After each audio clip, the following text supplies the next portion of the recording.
The Last of the 20, Book 2, The Quest, by J.N. Wdowski. Chapter 8, Winter Headquarters. Late afternoon, they stopped just before entering Morristown, New Jersey.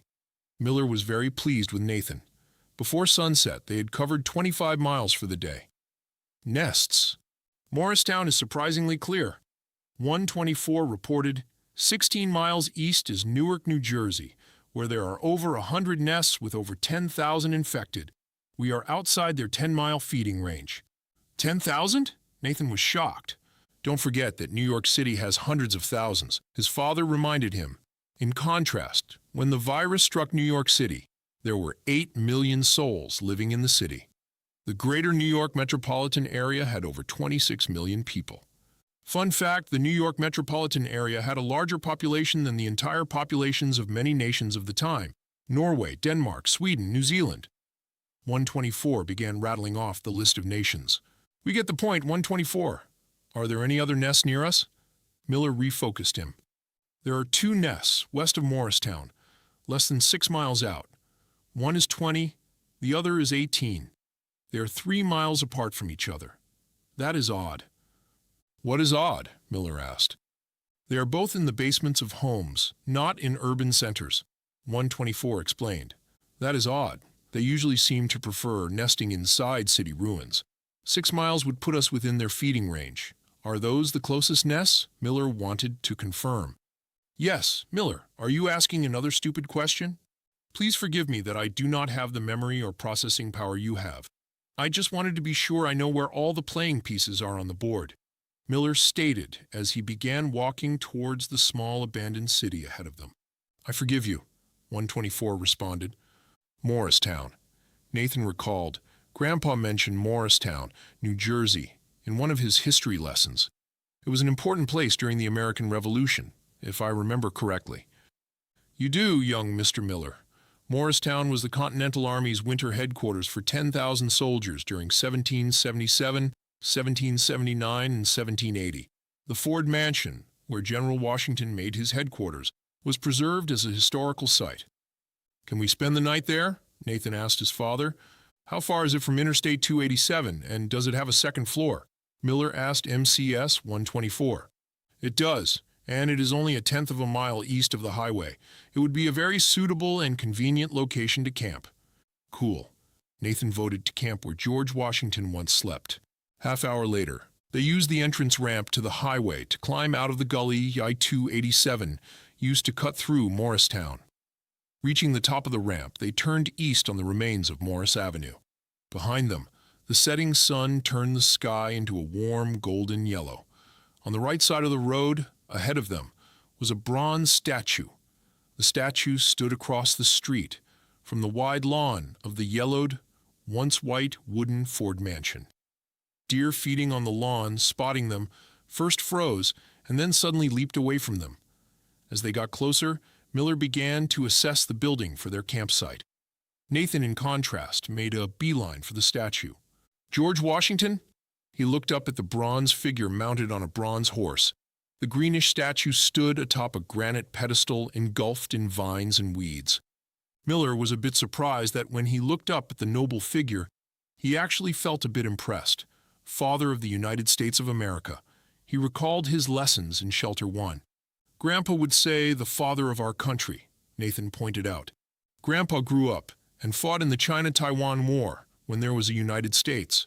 When I was born, the United States no longer existed. As a matter of fact, no nations existed by then. Miller took a moment to enjoy the sight of the statue with his son, before returning to why they were actually there. 124. What is the structural integrity of the Ford Mansion? For a structure completed in 1774, it is actually very well preserved and sound. Better than the dentist office we spent the night in Oakland. Miller looked to the western horizon. The sky was turning a peach color as the sun began to dip behind it. Let's go make camp. 15 minutes later, they made their 7th camp on the 2nd floor of the Ford Mansion, since they had left their homestead back in Fairfield, Connecticut. They had traveled 100 miles. As the crow flies, they were 68 miles from home. The mansion was a Georgian-style house, with thick timber framing, plaster walls, and large brick fireplaces. Inside, the wide wooden floorboards had turned grayish over the decades. The furniture within the building was 18th century colonial American. Some were original pieces, others were replicas made in the style of the period when Washington wintered in the building. A quarter of an inch of untouched dust covered everything. Climbing the broad staircase to the second floor, Miller noticed no water damage or mold in the building. They decided to camp in the master bedroom of the mansion. Within the room was a wooden bed with a canopy over it. It was long enough for Washington's 6'2" height. Washington towered 6 to 7 inches over the average male of his time. Out of respect, Miller suggested they put their bedding down on the bedroom floor and that they did not sit or lay on the bed. It is not like he is going to use it again. Nathan did not understand. I know.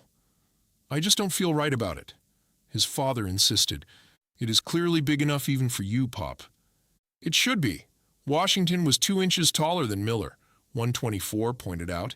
He is still taller than me. Nathan seemed a bit disappointed. You, young Mr. Miller, are 2 inches taller than the average colonial soldier of the time. Thanks, 124. 3 hours later. Miller, wake up. 124 stood over him. He had turned on a dim red light instead of his usual white floodlight that he would use for a darkened room. The discreet red lighting told Miller that there was danger nearby. He reached for his pepa and gave Nathan's piku a light kick to wake him.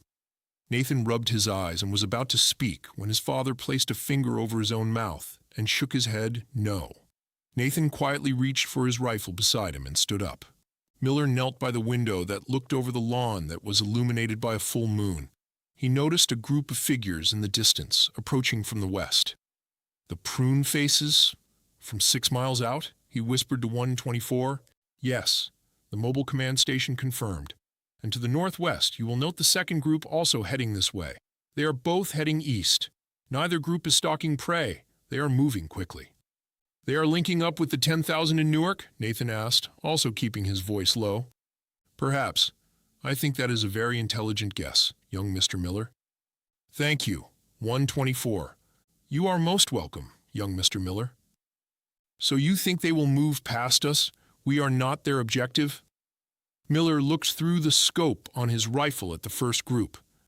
How did they get so close before you notified us? At first they were making a wide berth from our location. I did not see the reason to wake you. I am still convinced they are passing through, even though they did change their course more in our direction. I am confident they do not know we are here. How can you be confident of that if they change their direction towards us? Nathan voiced concern. He too knelt in a firing position and spotted the first group in his scope. At 1 o'clock, Miller spotted the second group emerging from the northwest in his scope. I agree with 124's assessment. They are not trying to sneak up on us. Neither group seems to be heading directly towards us. Most likely they want to reach the nests in Newark before sunrise, 124 added. I just detected on my long-range sensors 2 more groups. One is 20 miles northwest, and the other is 18 miles due west of our position. They are heading for the basements where these groups originated. It is like they are migrating from west to the east, Nathan asked. They are falling back around New York City, but why? The 2 groups then spotted each other and merged into one large group. They continued as one walking on the abandoned road eastward. Miller ordered 124 shut off the subdued red light too. Can you hear them? He asked the robot. I can. They are talking to each other as they move on. What are they saying? Nathan whispered. It is difficult to comprehend.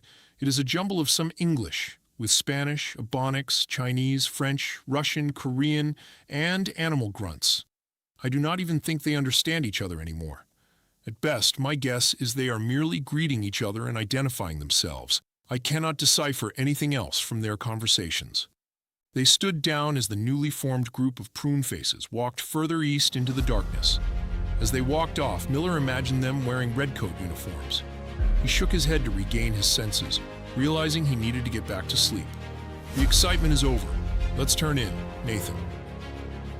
Be sure to continue to Chapter 9, Crossroads. To support the author, please like, share, comment, and subscribe.